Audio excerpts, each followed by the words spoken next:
toutes et à tous, vous écoutez Cinécast. Salut Thibaut. Salut Guillaume. Cinécast, c'est le podcast qui chaque semaine vous recommande des films à voir au cinéma, en streaming ou VOD. Aujourd'hui, on parle d'un film qui est sorti en France le 23 avril, mais ça sort en Belgique le 30.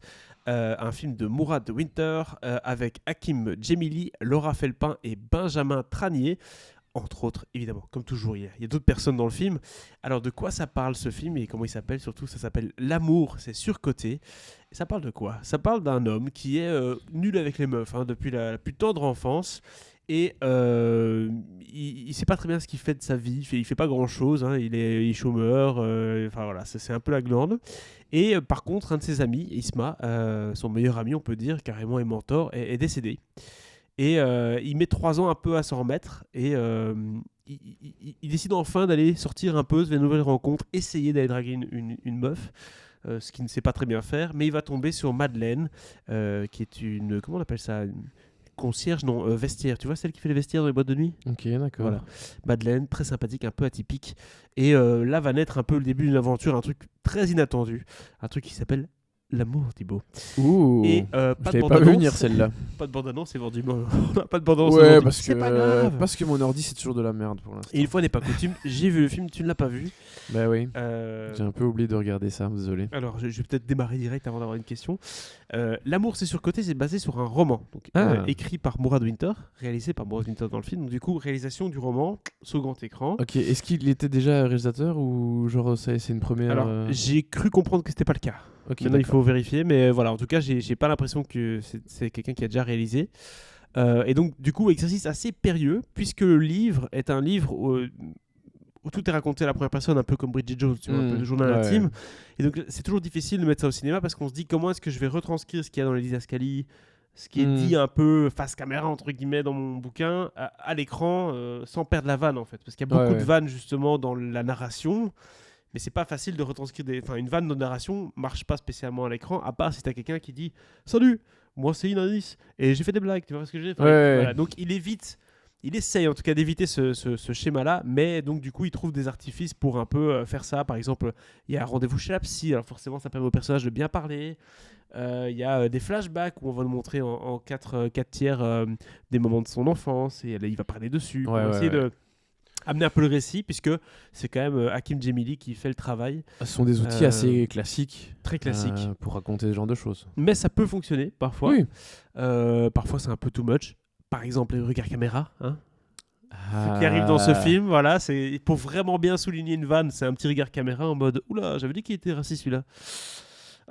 Ça passe pas toujours. Le petit brisage de quatrième mur pour faire clin d'œil au public. Ça passe ou ça passe pas toujours.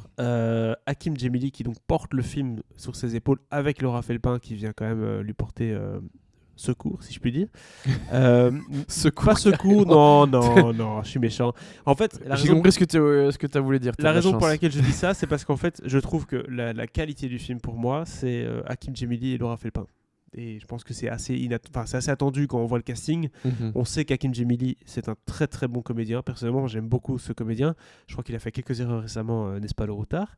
Et Laura Felpin, voilà, forcément, on l'aime beaucoup depuis Bref 2, mais on l'aimait déjà avant. Et on l'aimera encore demain, puisqu'elle est une actrice qui a un caractère, quoi. Elle a une énergie folle. Et elle joue souvent un peu le même genre de caractère, la fille un peu, il faut pas la faire chier, voilà. Donc c'est aussi son rôle qui lui va à merveille. Et les deux ont un timing comique qui est très très bon. Et donc du coup, même si on leur donne un scénario qui parfois a des lacunes, ce qui est le cas ici, ils arrivent quand même à en faire quelque chose. Dans la manière dont ils jouent, dans la manière dont ils font la sensibilité, ils font des vannes. Et si vous aimez bien les vannes qui sont limites, vous allez aimer ce film, puisqu'on y va, du racisme, l'antisémite, tout ce que tu veux, c'est... Et on y va et on trouve ça drôle, on en rigole, quoi, tu vois. Donc on va rigoler de n'importe quoi. Il y a même des personnages qui sont over the top, mais qui ont justement cette capacité à nous faire vachement rigoler, puisque c'est de l'humour... de l'humour de stand-up, j'ai envie de dire, en fait. De l'humour de stand-up que tu pourrais voir en film. Ah ouais. Tu vois Ok, je vois le truc. Des vannes mais est-ce que ça passe bien l'humour de stand-up dans un film où t'as vraiment une narration avec des personnages ou est-ce que tu sens que l'écriture est faite de sorte à arriver à la vanne, tu vois ou est-ce que la vanne est quand même là pour servir le film, les personnages et leur dialogue? Non, parce que je pense que c'est la plus grosse qualité du film, parce que les vannes sont celles du bouquin, je présume, mais elles sont très très bien données en fait. Les vannes sont très bien données par les acteurs et actrices. Et donc du coup, quand Hakim Djemili fait la vanne, c'est nickel quoi. On sent qu'il a l'habitude, donc du coup, c'est pas le moment où il y a pas de moment où il regarde la caméra pour qu'on rigole. Enfin, tout ce que je veux dire, c'est qu'il rigole très naturellement. Et le timing comique est très bon. Donc dans ça, on a une comédie qui est très très stand-up, très rafraîchissante, très moderne en fait dans son approche. On est loin des comédies françaises classiques, Franck Dubosc et compagnie. On est dans quelque chose de vachement plus j'ai envie de dire artistique, mais un peu plus indépendant, mais avec des comédiens qui font le travail. Franchement, je pense que tu mets Vincent de Dienne et je ne sais qui d'autre en duo, ça donnera pas le même résultat. C'est évident. Donc, tu as deux chouettes personnages avec deux super comédiens. Oui. C'est drôle. Est-ce que la partie plutôt romantique est réussie aussi ? Alors, oui et non, j'ai pas trouvé le film hyper touchant. Pourtant, il y a des thématiques. Hein. Il y a la mort de son ami, il y a forcément. On utilise un peu l'humour comme pansement, tu vois, des trucs comme ça, des thématiques assez classiques quand on parle de comédie. Mais je les trouve pas hyper bien amenés.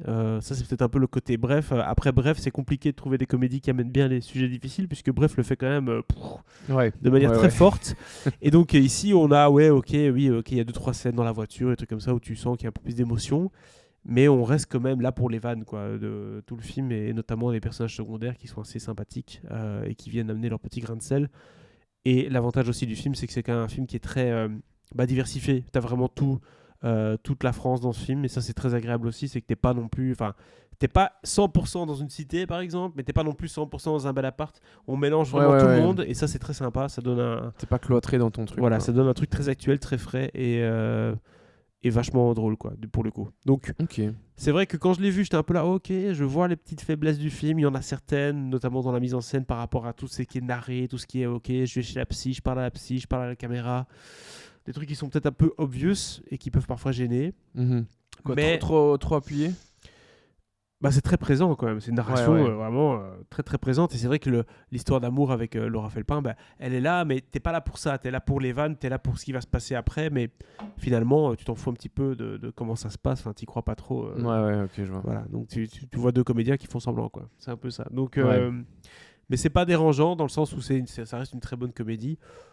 Maintenant, pour le reste, j'ai pas grand-chose d'autre à dire sur ce film.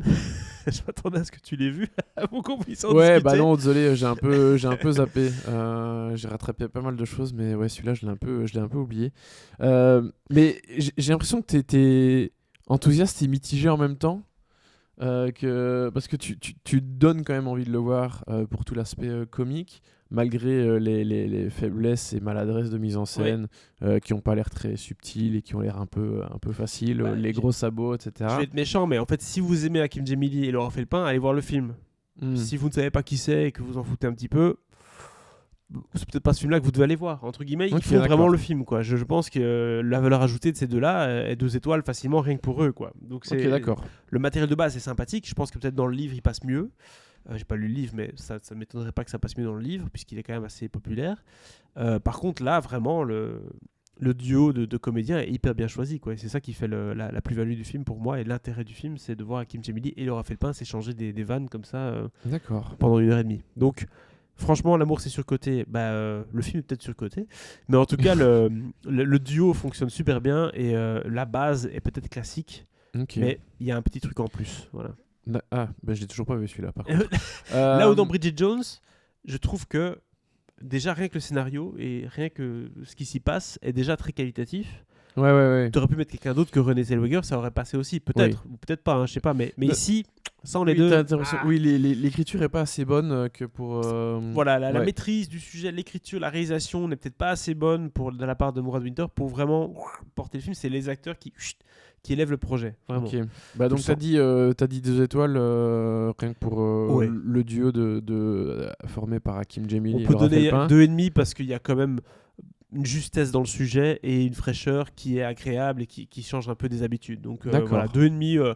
Voilà, entre 2 et 3, ça dépend un peu vos goûts. Mais c'est pas mal. Mais ça reste une très bonne comédie. Évidemment. Pour le cinéma français et les comédies, vous savez bien que j'en suis assez fan et assez friand. Un 2,5, 3, on va pas s'en plaindre. D'accord. Surtout que moi j'aime beaucoup Hakim Djemili, donc voilà. j'ai bien aimé. Très bien. L'amour, c'est surcoté. Au cinéma en France depuis le 23 avril, en Belgique le 30 avril. N'hésitez pas à nous dire dans les commentaires ce que vous avez pensé du film et abonnez-vous au podcast sur la plateforme de votre choix, que ce soit Spotify, Apple Podcasts, YouTube, Deezer. On est partout. À très bientôt pour de nouvelles critiques. Ciao.